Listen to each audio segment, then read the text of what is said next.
Hi, I'm Mike Holliday, the Investment Manager of Residential Estates. Alongside me is our Development and Acquisitions Manager, Paul Winder. So this is something we've wanted to try for quite a while now. A lot of clients have asked us, why do we choose particular developments when we bring them on? So we thought for each development we bring on, we're going to do exactly that. So we're going to talk through the location, the developer behind the project, the financials. Just some key facts, because it's not just about developments, it's why locations. Yeah. We know that a lot of you are witness to some of the bigger cities. That's what you will be, inundated with. And we've made a conscious decision to look for other areas that we feel have more potential for reasons. I'm not saying it's right or wrong, but it's worked for us in the past. So just give you an insight on the logic behind why we feel this is a good investment at the end of the day. Absolutely. So let's start with what I think is the most important part of any project that we bring on, and that is the location. The location of this site is in the West Yorkshire city of Wakefield, which, for those of you that don't know, is around about a 15-minute train journey from Leeds. It's one of the most popular commutable areas of Leeds. 15 minutes, 12 miles. Yeah. A very, very popular location for people working in Leeds, but also got a lot in its own right with quite a few major firms there. Yeah, and it's a classic sort of secondary place where there just isn't enough supply, is there, for the demand that there is, unlike maybe your major cities like your Manchesters, Liverpools, where you've got tons of properties there to accommodate them. You just don't have it in these sort of places. No. But you do still have the corporate demand. You've got all the hospitals, all the corporate workers there, big manufacturers, which we'll come on to.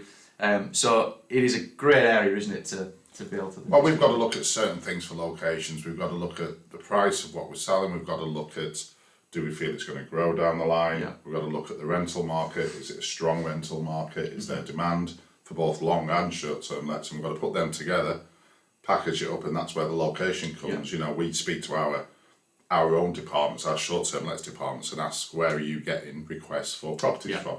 And Wakefield or the suburbs of Leeds, should we say, commutable from Leeds, was one of those areas. Yeah. And it's picking locations as well sometimes of where is money going into it, and I know it's a bit of a buzzword, but this is a classic example of a multi-million-pound regeneration area. A genuine regeneration area. And one which has already started. I think it was approved, wasn't it, February last year from memory. They've already started, money going into it in all the local schools, businesses, everything like that, which just brings more people to the city itself. And what you find is that at some point, not in the next year, that places like Leeds and Wakefield actually merge. Yeah. And they become just one larger city, because that is the main area on that side of the country. And not everybody wants to be in the big major cities. Do they want to be in these sort of commutable secondary cities, shall we say? That are more affordable. Absolutely, yeah.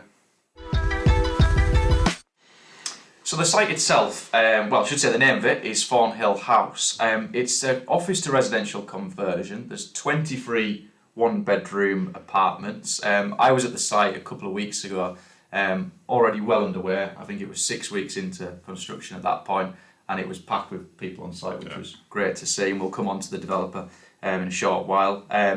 There's no ground rent. It's a long 999-year lease, which we've seen a lot more developments that way, which is only a good thing.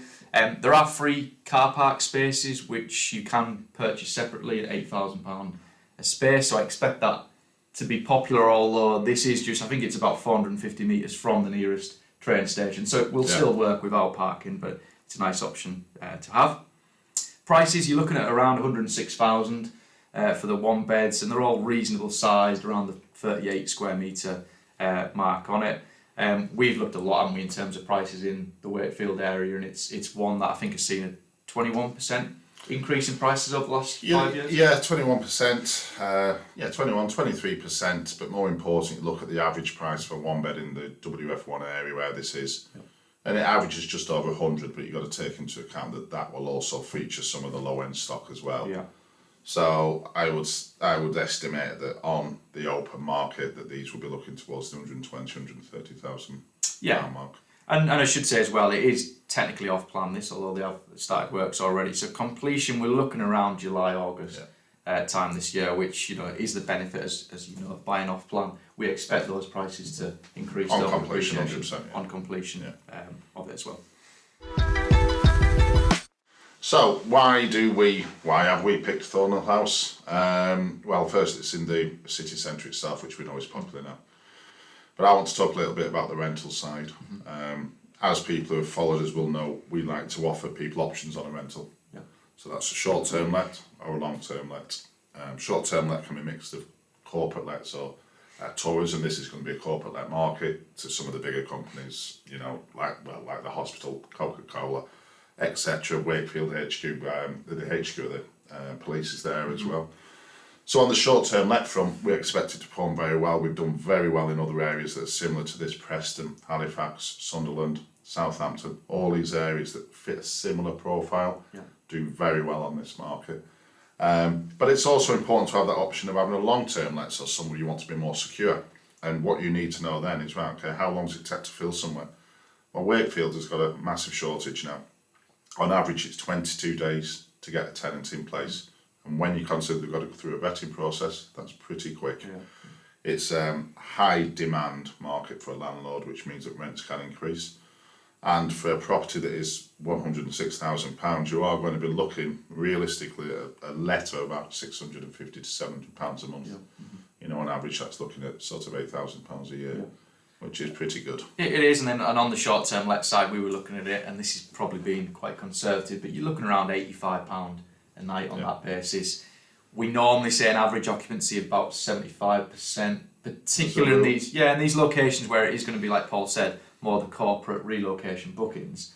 Occupancy rates are generally a lot higher, so we would be very confident. And we've got plenty of evidence. The consultants can show they've got plenty of evidence of places similar to this that fit this exact profile that do very well. You know, we get some incredible bookings of a year bookings for £90 a night, don't we? But it's important to know that you got the option of both on this. That's the most important part. We're not forcing you into one way or the other.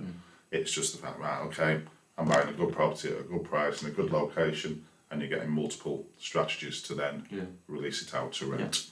And it also shows as well, you've touched on it, I mean, this is Coca-Cola's largest plant in Europe. You know, them sort of places, they don't always choose the big cities, do they? They go for more affordable places for them as well. Where it makes business sense for them, absolutely. But it's ideal for corporate bookings for that for us. So we will try and make that connection, whether it's direct, whether it's through a relocation company with the likes of Coca-Cola, to offer the accommodation on it. So you're looking around the 11% net yield marks after all costs as well, which is a really good return. So with the development being off plan, it's always very important to vet the developer themselves and see who it is behind the project. The developer behind this is called DBG Developments, which is a small family-run construction firm that I've been going over for 30 years now. What I particularly like about them is the fact that they are a construction firm in its own trade. You know, sometimes you see a developer who then appoints a construction firm, appoints an agent. These are very much all in-house. They've done a project very close by, actually, in the city centre that I went to visit a couple of weeks ago. Really impressed with the finish of it. And I spoke to the site guys, they expect this to be a slightly higher finish than that as well, which, if it is, will be a great result. Well, we know they've got an option at the end of the day. I mean, as a construction company who's a developer, they're probably used to just building developments out. You know, so they're fully funded, build a development out, and then they'll sell on the open market. And what we're trying to do when we go in is say, right, okay, let's give investors a chance on this. You know, but you've got to incentivise that deal to get them in because they're buying at an earlier stage. And it works very well for them as a developer that way. And it's good that, you know, they don't need the investors' money to build this project. You know, as I said before, they've started the build, they're 6-8 weeks into the build project of it, so they've got big funding behind them to But we still want to protect our interests as best we can. We like the fact it's a conversion, so there's no from the ground building. We like the fact it's a small development, you know, so quite niche. So it's going to give us little headaches as possible as we can, you know, because we've got to try and be as secure as we can when we take a development on, obviously. No, absolutely.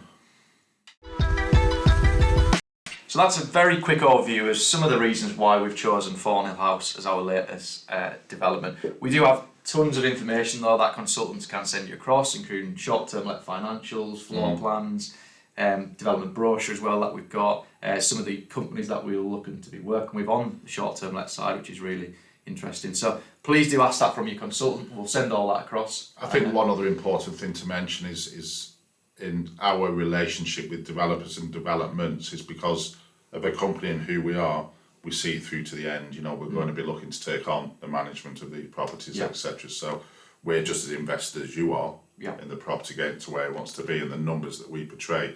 It's not just a company that's right, okay, it's exchanged, good luck. We're there all the way, and that's why it's important, I think, that we do these things to say, right, okay, I've never heard of Wakefield. I don't know where it is. Yeah. I live in the south or I live abroad. But why we take it on, because this is where we see somewhere with very good potential for an investment. And that's it, and you might want to have a chat with the lettings and short-term let department as well, who will run 100%. through, why they think it'll produce these sort of figures from it. So, but yeah, please do ask as many questions as possible. We'll send you all the information. And that was Thornhill House. Thank you.